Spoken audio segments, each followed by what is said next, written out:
Magna Carta was issued in June 1215 by King John Lackland, who was forced to issue this important charter by his barons. After a series of military defeats against France, and after the request of many taxes, the king had to sign a document in which new laws were written.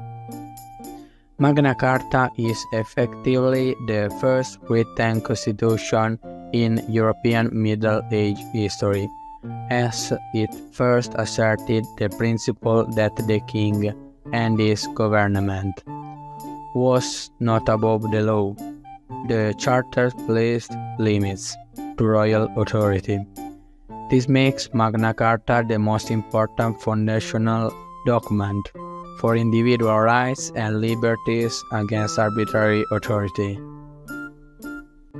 In the Magna Carta, there are 63 clauses, and some of them are still in force. In Clause 1, freedom is granted to the Church.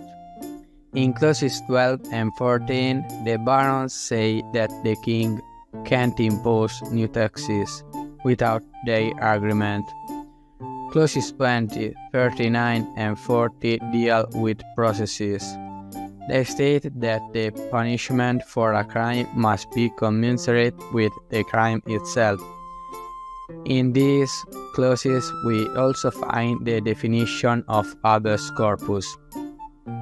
That is the right to be imprisoned only after a judgment by a jury of peers. Clause 42 is about freedom of movement.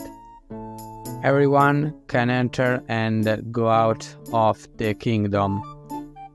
Finally, Clause 61 has to do with the limitation of royal power. If the king didn't respect the laws expressed in the Magna Carta, the barons could get hold of the king's castle and lands. As we can see, Magna Carta is a medieval document, but it contains some of the most important principles of human rights. As a matter of fact, all the most famous constitutions in world history were inspired by Magna Carta.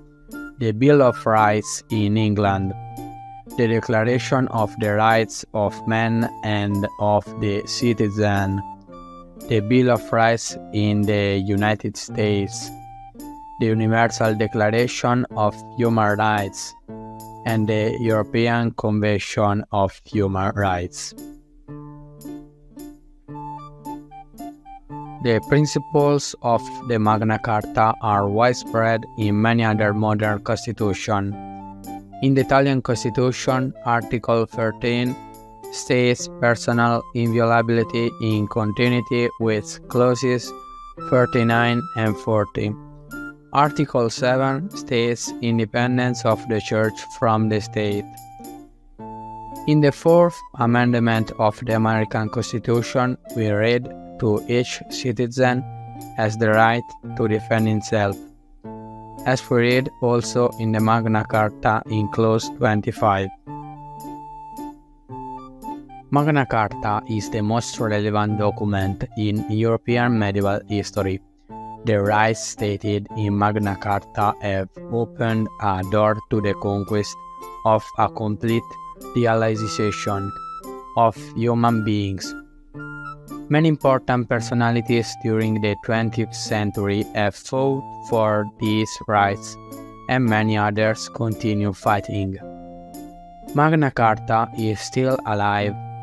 We see it in our Constitution and in our everyday life. We should never forget it. If we don't remember the origin of our rights, we could lose what we earned in centuries of history.